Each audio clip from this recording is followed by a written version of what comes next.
Solve for x cos square pi by 4 sin x plus root 2 cos square x minus tan square x plus pi by 4 tan square x equals to 1। तो एक काम करते हैं, देखिए काफी बड़ा problem है और कुछ ना कुछ ऐसा स्ट्राइक करना चाहिए जिससे ये सिंप्लीफाई हो जाए। तो मैंने क्या किया, ध्यान से सुनना, इसको 1 माइनस क्या लिख दिया, 1 माइनस साइन स्क्वायर एक्स लिख दिया। 1 से 1 गायब हो जाएगा तो मेरे पास क्या आ गया, काफी इंटरेस्टिंग सी बात आ गई, साइन स्क्वायर और यहाँ क्या आएगा, पाई बाई 4 आएगा। अच्छे से सुनना, और अंदर क्या आएगा, sine x plus root 2 cos square x, ये टर्म आया, सही है। और plus ten square x, ten square variable right x plus pi by 4 ten square x, सही है, इक्वल्स टू 0 आ जाएगा। ये मेरे पास आ गया। अब नाउ जो खास बात है वो दो स्क्वायर का सम 0 है, तो रियल नंबर्स के लिए दोनों इंडिविजुअली 0 होनी चाहिए। अब सिंपल सी प्रॉब्लम में कन्वर्ट हो गया कि मुझे एक्स की ऐसी वैल्यू निकालनी है जब मेरे पास साइन स्क्वायर पाई बाई 4, ध्यान से समझिए, pi by 4 sine x plus root 2 cos square x, ये कितना हो, 0 हो, और साथ में क्या हो, टेन स्क्वायर, ध्यान से सुनिए, ten square x plus pi by 4 ten square x, ये भी क्या हो, 0। तो ज्यादा आसान है सेफस्ट को सॉल्व करना। तो साइन स्क्वायर की वैल्यू 0 कर जाओ, एन पाई के बराबर हो।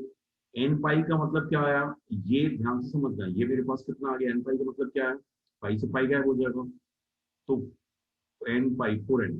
तो मेरे पास साइन एक्स एन इंटीजर है, sine x plus root 2 cos square x, ये किस टाइप का हो, ये मेरे पास 4n टाइप का हो।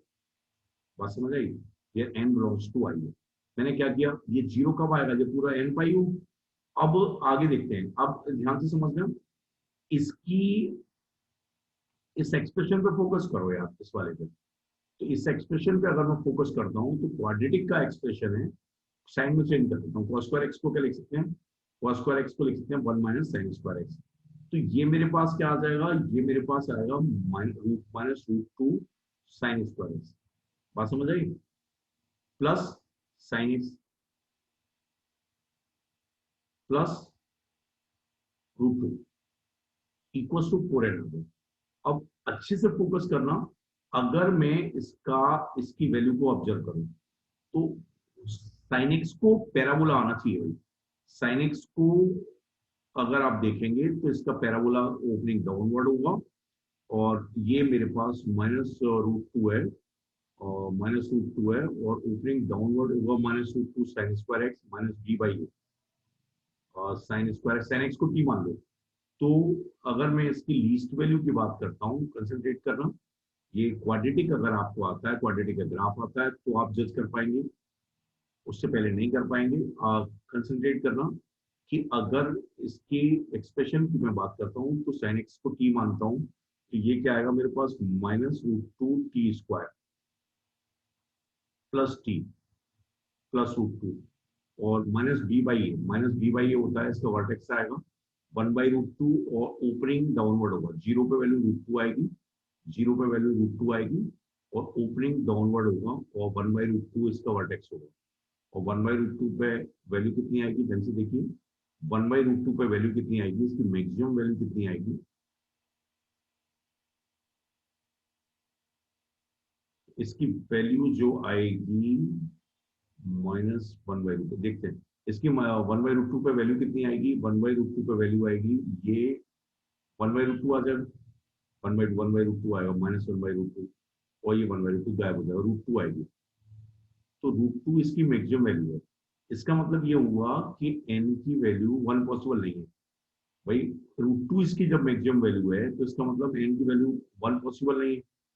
और मिनिमम वैल्यू कब आएगी, जब -1 लिखते हैं, -1 लिखें, या मिनिमम वैल्यू -1 लिखने पे आएगी या 1 लिखने पे आएगी।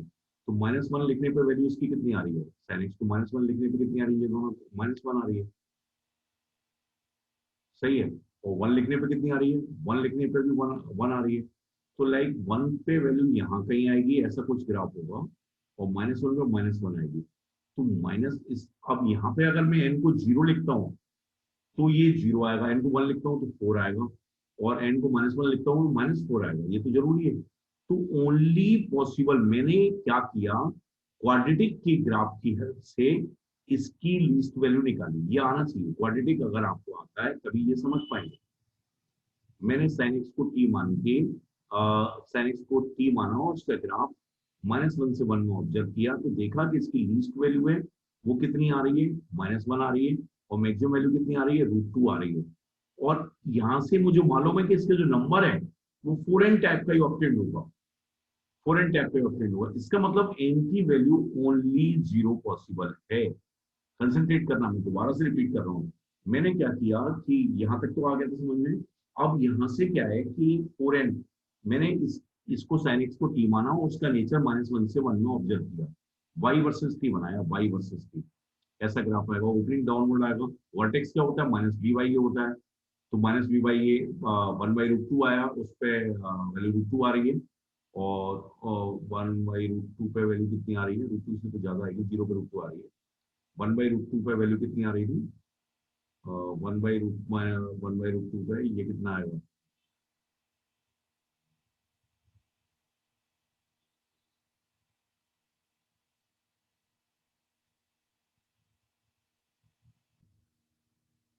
जो इसका वर्टेक्स है वो -1/√2 आएगा, 1/√2 आएगा, उस पर वैल्यू क्या आएगी, इससे ज्यादा आएगी, √2 से ज्यादा आएगी लेकिन 4 से कम आएगी। तो n की जो पॉसिबल वैल्यू है वो 0 आ गई। तो n की पॉसिबल वैल्यू 0 आई, तो इसको अगर मैं सॉल्व करता हूँ इस क्वाड्रेटिक इक्वेशन को, तो sin x की जो पॉसिबल वैल्यूज हैं, ध्यान से समझिए, एक पीरियड sin x की पॉसिबल वैल्यूज मेरे पास क्या क्या आ जाएंगी। sin x की वैल्यू एक आएगी, √2 पॉसिबल होगी, इस क्वाड्रेटिक को सॉल्व कर रहा हूँ 0 को, और दूसरी sin x की वैल्यू पॉसिबल होगी, sin x की जो वैल्यू पॉसिबल होगी वो क्या होगी, -1/√2 पॉसिबल होगी। ओके, लेकिन sin x की वैल्यू √2 तो कभी हो ही नहीं सकती है, और sin x की वैल्यू -1/√2 की अगर मैं बात करता हूँ, तो sin x की वैल्यू -1/√2 का -π/4 है, और -π/4 वो इसको भी सेटिस्फाई कर रहा है। तो इसका मतलब इन जनरल इससे जो सॉल्यूशन आएगा वो करेक्ट सॉल्यूशन होगा, और इसका जो सॉल्यूशन मैं क्या लिख सकता हूँ, n π प्लस -1 की power n -π/4, where n belongs to i। ये सही है। अब यहाँ पर जो काम की बात थी, ध्यान से समझना, वो ये थी, देखिए कि पहला स्टेप तो a² प्लस b² में कन्वर्ट करना, वो बहुत अच्छा है। अब दूसरी जो काम की बात है कि ये 4n टाइप का आ गया, तो मैंने इस एक्सप्रेशन पर फोकस किया, और इसकी लीस्ट और मैक्सिमम वैल्यू निकालने के लिए क्वाड्रेटिक पर फोकस किया, और क्वाड्रेटिक इसकी जो वैल्यूज हैं, तो मैंने इसका y वर्सेस t ग्राफ बनाया और देखा कि इसकी वैल्यू 4 से कम ही रहती है और -4 से ज्यादा है। तो n की पॉसिबल वैल्यू है, आप ज्यादा कुछ नहीं ट्राई कर रहा, तो इसकी वैल्यू हमेशा क्या होगी, 4 से, इसकी 1 हो सकती है, तो इसकी वैल्यू है वो 4 से कम होगी और -4 से ज्यादा होगी। तो n की वैल्यू 0 पॉसिबल है। जिन लोगों को क्वाड्रेटिक का ग्राफ नहीं आता है, क्वाड्रेटिक से कंक्लूजन निकालना नहीं आता है, वो क्वाड्रेटिक से रेंज हम कैसे निकालते हैं ग्राफ की हेल्प से, उसके बाद इसे करें।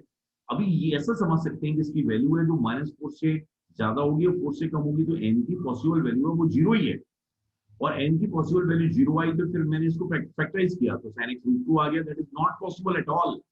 एंड दूसरी जो sin x की पॉसिबल वैल्यू आई वो -1/√2 आई, और इसके बाद मैंने ये भी वैलिड होना चाहिए, तो इसे चेक किया, -1/√2 पे x -π/4 होगा, ये कितना आ जाएगा, π/4 1 होता है, तो ये -π/4 जो 0 आ जाएगा, इसको सेटिस्फाई कर रहा है। तो a² plus b² equals to 0, दोनों साइमल्टेनियसली वैलिड है, दैट्स व्हाई ये मेरे पास फाइनल आंसर आ जाएगा, और मुझे लगता है इसमें कोई भी दिक्कत नहीं होनी चाहिए। समझ गए, where n belongs to I। Okay,